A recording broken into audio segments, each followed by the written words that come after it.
So we're here with friend of the channel, Adam Pearson. You'll all know him from his socials. We'll put the links below as well. We've just literally done a zip line from the Tyne Bridge. How did you find that? Well, it was definitely an experience to say the least. For me, I'm terrified of heights. I don't like heights at all. I also can't swim, so that's kind of like a good combo. But I mean, not that it matters anyway if you're going to fall off from such height. But I think just the mindset going into it, it's definitely not something I was overly keen on. But when I got to the top, looking down, it's why you quite literally sit on the ledge of the Tyne Bridge. Looking down, it's mental going to step on. I got nerves going to it, but once you got pushed off, for me as well, I had to get pushed off. I wasn't joking by myself. But once you actually go off, it's so real feeling. It was really good. I think I enjoyed it quite a lot. I think for people going up there, I mean, yes, it wasn't the greatest day in terms of weather, but honestly, it was fantastic day and I enjoyed it a lot. Yeah, so we'll put the link to the video for that below. It's done by Jelly Legs. If you want to get involved, it's here for 3 weeks in Newcastle. General public can get their tickets. We'll put the links below for that as well. So the breaking news this morning is Lewis Hall signed, sealed and delivered. So it's 28 million deferred with a lot of add-ons. What's your thoughts on the player and what's your thoughts on the transfer fee as well? Well, I'll probably talk about the transfer fee first because the way Newcastle's done it, so it's a £28 million fee and then up to £7 million in player bonuses. Now, Newcastle's essentially got him on a loan deal per se, but with obligation to buy, so he's 100% our player no matter what, but Newcastle would decide to do it differently. I think Eddie Howe in the press conference stated how he's going to be smart about the transfers. We're going to look at different avenues. Pretty much Newcastle's got the loan deal now, so the money actually comes off next season's summer transfer budget, which I think is smart, makes sense. The player at the time, now Chelsea originally wanted to loan him out to Crystal Palace, I believe. The player is clearly a Newcastle fan, clearly spoke with him, and he's kind of enticed it a bit, but well, you know what, I want the Newcastle move, Chelsea, let me make that move. And for Chelsea to lose probably one of their best young talents. And that's a big statement, I think, to take a player off Chelsea. I know they finished 12th last season, but it's a team that season upon season you expect to win trophies, you expect to get top 4 football. So I think to take off one of their star youngsters and bring him to a club.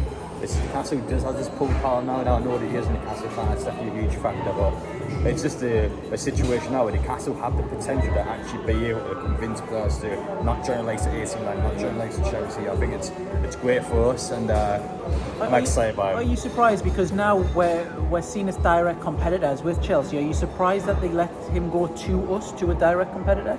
Well, I think the hands are tied, really. For Chelsea's interest, they bought so many players, so they had to sell as well. I know there's sort of like 12 players in this window, but a lot of them went to Saudi clubs, some of them went for free. Chelsea had to still sell, they still had to get rid of players. I mean, let's face it, they're getting £35 million when 18 year old, they can't exactly say no to that. They've got their hands tied. I mean, the player wants to leave, wants to go to Newcastle. You just can't keep a hold of a player. What else are you going to do? Loan to Crystal Palace and get him a year later when it's going to be the exact same situation. It was best interest for them now to sell. He clearly wants Newcastle, he's a Newcastle fan. Chelsea just didn't really have much of a say in the matter. Yeah. And then we've got the big match. Man City, toughest game of the season. Kevin De Bruyne injury, that's the news that kind of surrounds that. Is this the best time to play them? Bear in mind they have just played through the week as well. Definitely, yeah. You always want the likes of City and Liverpool at the start of the season. I think Man City, if you look at their statistic record over the years, you always take a few games to get into it. Second half of the season are unstoppable, but the first half, especially the first 8 to 10 matches or so, you do drop points a lot. I think Guardiola always likes testing his team out. De Bruyne has picked up a big injury. City's just won the Super Cup in Greece where you're playing a Wednesday night and God knows what, 32 degrees. Some of the players will be drenched with sweat. They've got to cut them, come back to the flight the next morning. That's a lot for them, a couple of games for Newcastle. I think for us going into this one, the De Bruyne injury will be big. You never like to wish an injury in a player, but I think De Bruyne is one of City's only players I would argue is irreplaceable. I think City with their squad there, I mean, their bench should be a top 4 in the table. They're so good. But De Bruyne is one of them players where even with 7-8 midfielders just aren't as good as De Bruyne. De Bruyne, Haaland, Edison, Rodri are probably the 4 main key catalyst players, I would say. So without De Bruyne in that match will be a big impact. You see at the minute trying to get Paqueta in for a ridiculous amount of money. 85 million, yeah, crazy. It's a lot. Well, that's what a team like City does. They buy the best players and the best amount of money. I think for Guardiola, it's just more players to work with. If we haven't got a better opportunity than that to go to the FPL and beat City, I genuinely think now we could have them any other point in the season, it will not be as good as an opportunity as this one. If we don't beat them now, it's just when are we ever going to do it? It's a perfect opportunity to go there. I'm confident we can get a result there. I think we can stand toe to toe in the Aston Villa match. Definitely shows we are capable of doing that. I think this game, for me anyway, I think definitely will decide where we actually are the club now. You can't just base it off 2 games and overcome. But without the Champions League football yet, we have to get as many points as we possibly can now. I think once the Champions League comes in, you've got to play midweek abroad and you're playing Saturdays and God knows what team. And my squad's not used to that yet. It's the Yes, first time in a long time. yes, I haven't done anything like that before. We have to be able to do it now. We can't beat City now. I don't think we'll ever beat them away. We're just not going to do it. So it has to be now. Play our best. I think we can stand toe to toe with them. Score prediction? It's tough. It's a real tough game, this one. Now, honestly, for me, I think a draw. 1-1, 2-2, not sure which one, but I think a draw in the end. I think Newcastle will give it a real good go, but I still think City's quality is probably going to be a little bit too much for us to actually beat them. Realistically, it's a draw, but let's see on the day Newcastle can make some miracles. I'd agree. I had 1-1 down, so I think definitely a score draw. I think with two attacking teams, it's hard to say that it's going to be 0-0 or anything like that. I think it will be tight. A score draw, but it honestly could go either way. What I want to ask you is, firstly, do you have Man City winning the league? Probably yes. I think even without De Bruyne for 4 months or so, you're still putting down here.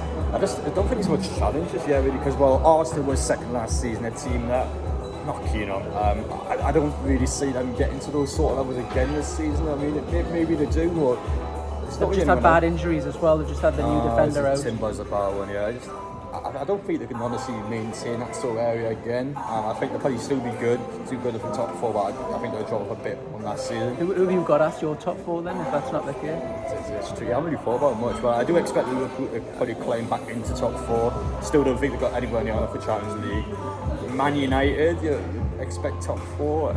Again, I don't think they can challenge City. Great signings. Mount, the new striker, who question marks over. I mean, it's still not enough to take City. I watched them against Wolves and there's still miles off. I think who else is there? Chelsea, they're going to win the title. As good as maybe Tottenham don't. There's no one there. Like, who's going to compete to Newcastle? I mean, that'd be the dream. I think Newcastle probably, realistically, I can't believe I'm saying it, maybe one of the team that actually can do something if we were to consistently play well. Well, Stuart Pearce, I don't know if you've seen it on Talk Sport, he actually said that Newcastle could win the league. Do you think there's any truth in that? I mean, you can't base it off one game this season. I'm not really a fan of places that will kind of put those mad comments across, because I think it probably does make Newcastle fans look a bit deluded. But honestly, based off the Villa game, if we consistently play like that, we could do anything. But that's hard to do in a game upon game basis. With the Champions League as well, you got domestic in the cups. It's a lot this season. It's not realistic for us to get anywhere near the league title. Depending on how the Champions League structure works this season, 5th place in the league can actually get this Champions League football now. So realistically, I think Newcastle can finish top 5. Probably, yeah. I think we're good enough to do it again. It just depends on how we play once the Champions League games start. If we've got to wait for them games to start, and then it's a bit unclear, I would say. Well, Tonali had a debut. Now, if I'm being neutral, he had a bad pre-season, but as soon as the lights were rolling and it actually mattered, the Premier League, it was probably, you've described it as a dream debut. Couldn't have done anything better. He capped it off with a goal. Fantastic, calm, composed play. Is that just him going to be starting now all the time? Because a lot of the fans we spoke to before the Aston Villa game thought there'd be a bedding in process and it would take him a few weeks. Chuck right in, hit the ground running. Is that him in the team now for a while? Well, I originally thought he would start showing long stuff against Villa, but instead he's went with Tonali. Now for me, he has to start every game. He's that good. I think it's always a bit harsh in pre-season to judge players being good or judge players being bad based on the matches they play, because pre-season is there to test the players out. Better him in as well with the team, his teammates, brand new teammates. You didn't get too much game time in pre-season. You got a few 45s in there, but I mean, you always want to give him that first Premier League match to actually see him, and wow, he couldn't have asked for a better day. I mean, he's so composed. I mean, he's playing in front of 50,000 Newcastle fans. Like, he's back garden. He just is like it's nothing. It's meant for some serious composure. I think the mentality right now. He's definitely one way. He's the sort of guy that will win you stuff. Like he's so good, and literally a perfect debut. Couldn't have done any better. Scored in the first 5 minutes and just man of match performance off the park in 8 minutes. Did he surprise you with? Because for me, I've always seen him as a defensive midfielder. I thought he would literally be the sitting one, and Bruno and the rest of them would allow them to go forward. But at times he was very near the top end of the pitch. He was attacking a lot of the time. It wasn't just sitting there and being told to sit deep. I think his vision and his awareness is too good to be a defensive midfielder. I think the balance of having Bruno behind him works well. Him and Jordan, Tonali and Jordan in the middle, it's just going to be a magic trio. I think those three have got a great relationship already behind the scenes, and Listen, Tonali's good. I think there's consistently he's a defensive midfield. I mean, this guy is probably some of the best passing in his team. He's on set piece take out already and all this stuff. I mean, this guy is seriously good, and I think the sky's the limit for someone his age. Already got bags of experience despite his young age. I mean, he was playing for Italy, he was captain of the 21s. I mean, what a player this guy's going to be. And he's fueled by Wetherspoons as well, so what could go wrong? Yeah. The last question that I've got then is the new signing. How much are you anticipating him minute-wise to get in? Do you see him coming on as a couple of cup matches? Do you see him being thrown in at the deep end and as left back? How do you see his progression this season, if any? Well, I think you play more in target for one. I think Eddie Howe will look him as number 2 already. I think straight away he's someone that is going to challenge Dan Burn. I think Dan Burn, because of the fact we haven't got a centre half in, chances are he's probably going to be looking maybe bring back that centre half role. Yeah. So I think you'd probably be the third choice behind that regular 2, and then you either bring in Target or you bring in Lewis Hall on the left. From what I've seen on Chelsea, this kid is seriously good. Like at 18 years old, wow, he looks good. He's a real deal, and I think be sooner than later. I think he will get a decent amount of game time this season. I think for when most youngsters come into Newcastle, will always take at least a couple of years getting there. I think he will get more or less dumped in the deep end early enough. But it'll still be a case where you have to settle him because he is super young. But from what I've seen with Chelsea, wow, he's good. Is there anyone that you can liken him to in terms of the way he plays or anything like that? Well, very early to tell if he's 18, but... Well, it's quite hard to tell. I think the left backs nowadays are just so much different than it used to be 10, even 20 years ago. So I think it's hard to compare it to someone else. I think you mentioned before the video was some compared with Gareth Bale. I mean, that's a big comparison, man. I mean, Gareth Bale's done so much in his career. You can't compare with players like that. I mean, he's 18 for 9 times for Chelsea last season. You've got to be realistic, a bit level-headed, but he has the potential to play at very high levels. Just to clarify, we've got a Facebook page, Newcastle Supporters Worldwide. Feel free to join it. We always read the comments. That was one of the shouts where someone compared him to Gareth Bale. So we'd like to know your thoughts, see who you'd compare him to, see exactly what your thoughts are on the new signing. If you like the video, just the regular stuff, like, subscribe, all the rest of it. Follow us for more, and Adam Pearson as well. Appreciate it. Well, all the best. I'll be heading down to Manchester now, actually, as soon as I get out of here. So looking forward to it. It'll be a great game tomorrow, and I'm expecting Newcastle to stand toe-to-toe with the best team in world football. Yeah, let us know your predictions as well, what you think the score is going to be. Thank you very much.